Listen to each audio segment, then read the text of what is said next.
Invité de notre deuxième newsletter du PSP est le secrétaire général de la Commission de l'océan Indien, qui représente l'organe exécutif de la Commission. Le professeur Valaidom Marimuthu est le 9e secrétaire général de la COI et il a pris ses fonctions en juillet 2020. Docteur en sciences économiques, avec une riche carrière dans l'enseignement supérieur, avec plusieurs distinctions et titres honorifiques, Monsieur le secrétaire général, merci d'avoir accepté notre invitation pour cet entretien. Je vous remercie. Oui. Monsieur le ESG, la COI coordonne le programme régional de Port Security and Safety of Navigation, aussi connu comme le PSP. C'est un programme qui dépasse largement les États membres de la COI, qui couvre aussi l'Angola et la Namibie, ainsi que le Kenya, la Tanzanie et le Mozambique. Qu'est-ce qui explique, selon vous, l'importance donnée aux questions de la sécurité maritime dans le pays bénéficiaire, comme en témoigne aussi l'ampleur du financement alloué? Bien, merci, c'est une question importante.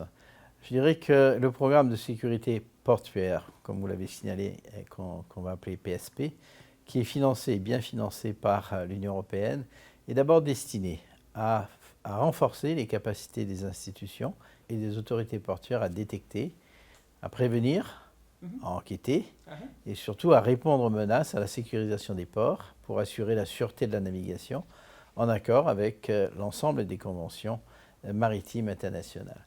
Un exemple, les régions de l'Atlantique Sud et de l'océan Indien sont traversées de voies commerciales maritimes essentielles au développement économique de la zone et plus largement au commerce international.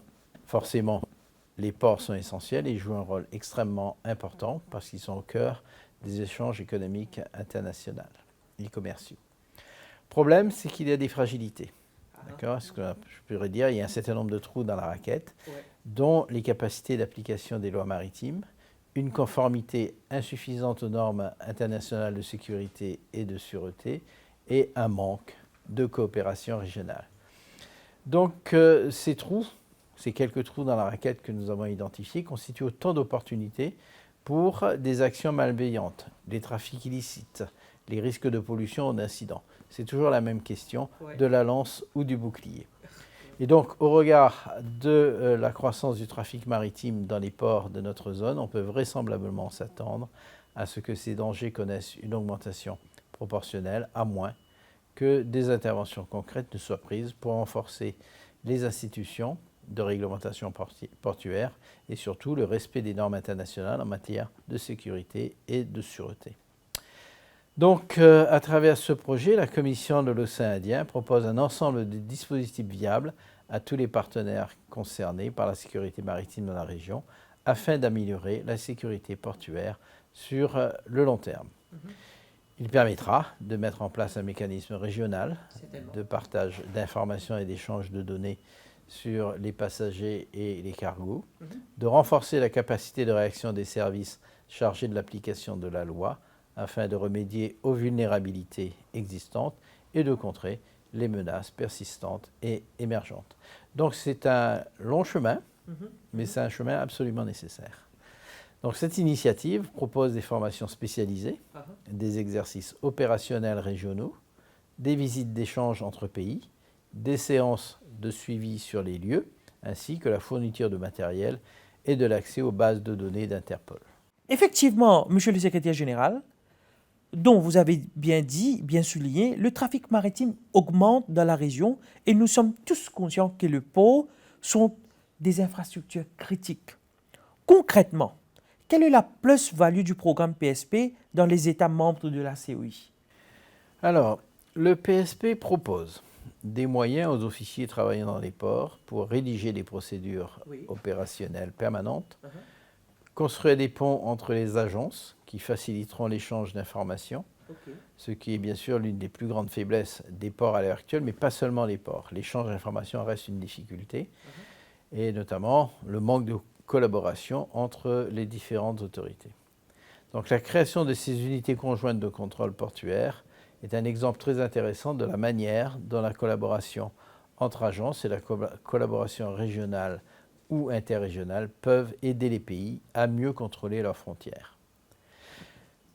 Le caractère fluide de la mer et surtout l'impossibilité pour un État d'en assurer la sécurité ont conduit par ailleurs les États de l'Afrique australe orientale à s'organiser autour des organismes régionaux comme la COI, qui a créé avec le soutien de l'Union européenne une architecture de sécurité maritime reposant sur 2 centres régionaux. L'objectif clairement défini est de déterminer la manière dont les informations maritimes essentielles sont réunies, sauvegardées et transmises aux différents organismes responsables. Donc, il est aussi très important d'évaluer les détecteurs et dispositifs existants dans le port, tant pour la surveillance des zones intérieures de l'océan Indien.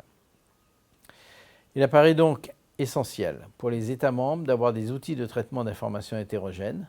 Alors, il y a la donnée numérique, les textes, l'image, les messages et d'autres types de données, et des capacités techniques pour surveiller, contrôler le trafic maritime et bien sûr identifier les menaces potentielles à partir des alertes générées automatiquement par les futurs systèmes de surveillance maritime. Alors ces outils, bien sûr, permettront aux experts, en temps différé, de mener les investigations, de faire les études statistiques, de formuler des recommandations pour faire évoluer les réglementations, les moyens de surveillance et la protection des navires. Donc tous ces dispositifs sont essentiels et vous voyez que ce qui est important, c'est la synergie et le partage d'informations. Ce qui veut dire aussi renforcer les capacités, renforcement des capacités par de la formation, bien sûr. Moi, je crois que cette réponse est très importante pour tous nos acteurs dans le domaine maritime de comprendre cela. C'est très clair. Merci, M. Léger. La COI est chargée de développer un système régional d'échange d'informations et d'échange de données sur le trafic maritime et le passager. Comment pensez-vous atteindre cet objectif spécifique?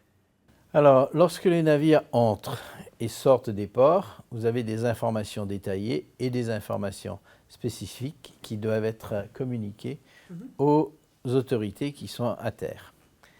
Et avant de développer le système d'échange d'informations au niveau régional, il est important de mettre en place et de consolider cela, si ce n'est pas déjà fait. Donc ce système d'échange d'informations dans les centres nationaux devra se bâtir sur la base d'approches multi-agents.